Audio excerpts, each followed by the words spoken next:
गेहूं की अगाती और पछेती बुआई का असली नुकसान। मैं गारंटी देता हूं आपका नजरिया बदल जाएगा। भाइयों नमस्कार। आज की इस वीडियो में मैं आपको एक ऐसी सच्चाई बताने वाला हूं जिसे शायद ही किसी दुकान वाले ने कभी आपको बताया हो, और शायद आपके आसपास के किसान भी इस बात को उतनी गंभीरता से नहीं लेते। लेकिन मैं आपसे एक बात बिल्कुल साफ शब्दों में कह दूं, अगर आपने इस वीडियो को पूरा देख लिया तो मैं गारंटी देता हूं आपके गेहूं की बुआई का नजरिया हमेशा के लिए बदल जाएगा। आज का हमारा विषय है गेहूं की अगाती बुआई और पछेती बुआई का असली नुकसान क्या होता है, और किस वजह से किसान साल दर साल उत्पादन गिराते जा रहे हैं और उन्हें समझ ही नहीं आता कि दिक्कत कहां है। कई किसान जो हजारों रुपए खाद दवाई सीड पर खर्च कर देते हैं, लेकिन एक छोटी सी गलती सिर्फ बुआई के टाइम की उनकी पूरी मेहनत को आधा कर देती है। मैं ये वीडियो अनुभव से बोल रहा हूँ, विज्ञान से बोल रहा हूँ, खेत में की गई रिसर्च से बोल रहा हूँ, और मैं आपको वादा करता हूँ अगर ये बातें आप समझ गए तो आपके खेत में गेहूं ऐसा खड़ा होगा कि लोग पूछेंगे भाई क्या जादू कर दिया। किसान भाइयों, आज मैं आपको एक ऐसी सच्चाई बताने जा रहा हूं जो शायद ही कोई दुकान वाला या कोई अधिकारी आपको बताए, क्योंकि आज जो बात मैं कहने वाला हूं अगर आपने ध्यान से समझ ली तो मैं गारंटी के साथ कहता हूं आपका पूरा नजरिया बदल जाएगा। चाहे आप गेहूं की खेती 1 एकड़ में करते हो या 20 एकड़ में, ये वीडियो आपके लिए गेम चेंजर साबित होगा। इसलिए इस वीडियो को पूरा देखें ताकि एक भी बात मिस ना हो जाए, क्योंकि अगाती और पछेती बुआई का सच वही है जिसे हर किसान जरूर जानना चाहिए। लेकिन अफसोस कि बहुत कम किसानों को ये असली जानकारी मिलती है, और दुकान वाले या कुछ लोग सिर्फ खाद दवाई और बीज बेचने के चक्कर में पूरी जानकारी देते ही नहीं, जिस वजह से किसान गलत टाइम पर बुआई कर देता है और पूरा सीजन मेहनत करके भी मनचाही पैदावार नहीं ले पाता। और आखिर में किसान यही सोचता रह जाता है कि पता नहीं गलती कहाँ हुई। भाइयों, आज आप समझ जाएंगे गलती कहाँ होती है। आज मैं आपको बिल्कुल जमीनी स्तर की सच्चाई समझाने वाला हूं। सबसे पहले बात करते हैं अगाती बुआई के नुकसान की। कई किसान भाई सोचते हैं कि जल्दी बुआई कर देंगे तो फसल जल्दी लग जाएगी, जल्दी कल्ले आएंगे या जल्दी कटाई कर देंगे। लेकिन सच्चाई इसके बिल्कुल उलट है। अगाती बुआई का सबसे बड़ा नुकसान यह है कि खेत की नमी चाहे जितनी भी अच्छी हो, पर अक्टूबर में तापमान अभी भी ज्यादा रहता है, और अगर आप इसी समय गेहूं की बुआई कर देते हैं तो पौधा का शुरुआती विकास बिगड़ जाता है। तापमान ज्यादा होने की वजह से पौधे की ग्रोथ असंतुलित हो जाती है, पौधा ज्यादा लंबा बढ़ जाता है, और जैसे ही ठंड आती है पौधा एकदम रुक जाता है, और ऐसे पौधे में कल्ला बनाने की क्षमता कम हो जाती है। भाइयों, ये बात दुकानदार कभी नहीं बताएगा, क्योंकि उसे तो सिर्फ बीज बेचना होता है। आपका नुकसान हो या फायदा उसे फर्क नहीं पड़ता, लेकिन आपको फर्क पड़ता है आपकी मेहनत का, आपके खेत का, आपके घर का। इसलिए मैं आपको असली सच बता रहा हूं। अगाती बुआई का दूसरा बड़ा नुकसान यह है कि गर्माहट में जड़ें ठीक से विकसित नहीं होती, जड़ें उथली रह जाती हैं, और जैसा कि आप जानते हैं गेहूं की पूरी पैदावार जड़ों पर निर्भर करती है। अगर जड़ें ही कमजोर होंगी तो पौधा बाद में चाहे जितनी खाद डाल लो, जितना पानी दे दो, वो उतनी ताकत नहीं पकड़ पाएगा जितनी उसे पकड़नी चाहिए। और यही कारण है कि अगाती बुआई वाले गेहूं में कल्ले कम आते हैं। जाड़े में पौधे की बढ़वार रुक जाती है, और फरवरी आते आते वो गेहूं सिर्फ हरा तो दिखता है, लेकिन कल्ले उतने नहीं आते जितनी पैदावार चाहिए। भाइयों, मैं आपको गारंटी के साथ कहता हूं अगर आप सही टाइम पर बुआई करें तो आपकी पैदावार में 20 से 30% तक का फर्क पड़ सकता है। ये फर्क कोई खाद नहीं ला सकती, कोई दवाई नहीं ला सकती, कोई महंगा बीज नहीं ला सकता। सिर्फ एक सही टाइम की बुआई आपको ये फायदा दे सकती है। मैं ये बात किसी किताब से नहीं बता रहा हूं, ये वो असली अनुभव है जो हर साल लाखों किसान भुगतते हैं, लेकिन कभी समझ नहीं पाते कि नुकसान का कारण गलत टाइमिंग है। अब बात करते हैं पछेती यानी देर से की गई बुआई के नुकसान की। देर से बुआई करने वाले किसान अक्सर सोचते हैं कि अभी नमी है, अभी आराम से हो जाएगा, अभी टाइम है।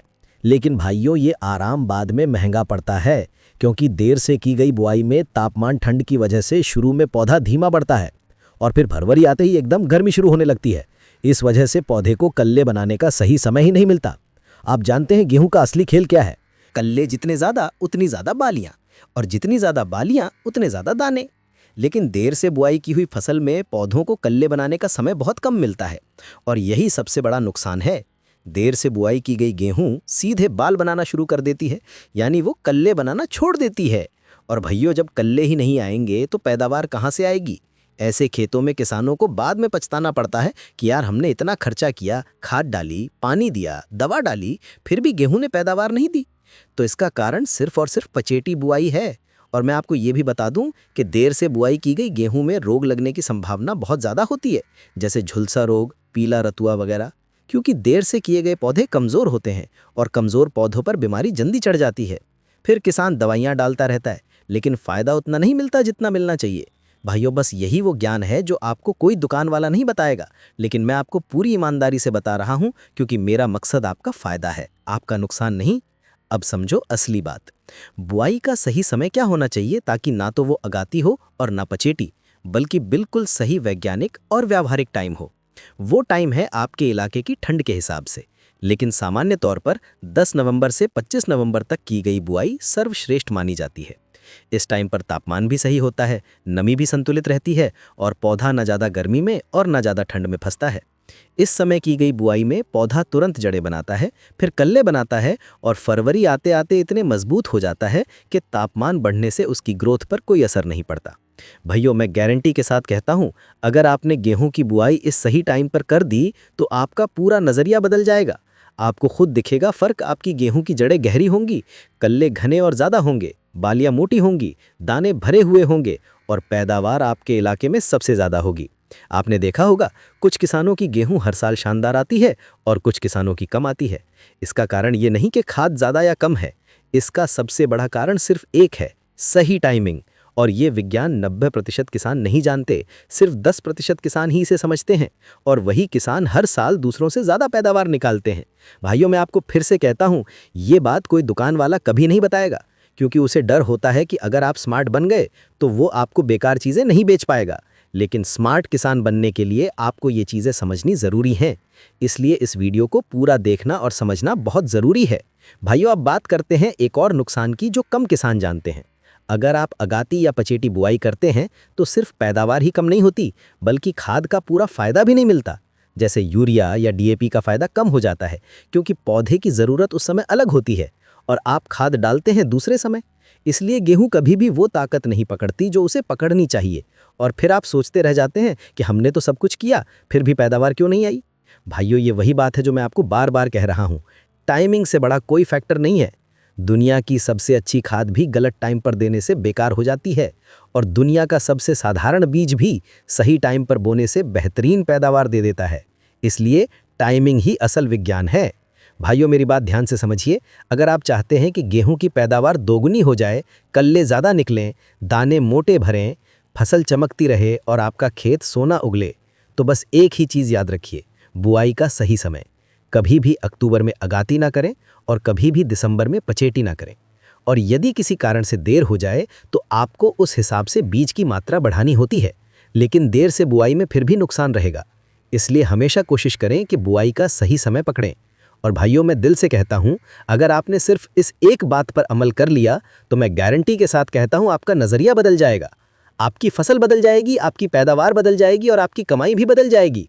इसलिए स्मार्ट किसान चैनल को लाइक करें और घंटी का बटन दबाना ना भूलें, ताकि ऐसी जानकारी आपको सबसे पहले मिले, क्योंकि यहाँ सिर्फ सच्चाई बताई जाती है, कोई कॉपी नहीं, कोई मार्केटिंग नहीं, सिर्फ असली खेती का विज्ञान, ताकि आप बन सकें स्मार्ट किसान। भाइयों, इस वीडियो को पूरा देखने के लिए धन्यवाद, और इसे उन किसानों तक ज़रूर पहुंचाएं जिनकी फसल हर साल कम आती है, ताकि वो भी अपनी गलती समझ सकें और सही समय पर बुआई करके अपनी पैदावार बढ़ा सकें। यही हमारा उद्देश्य है।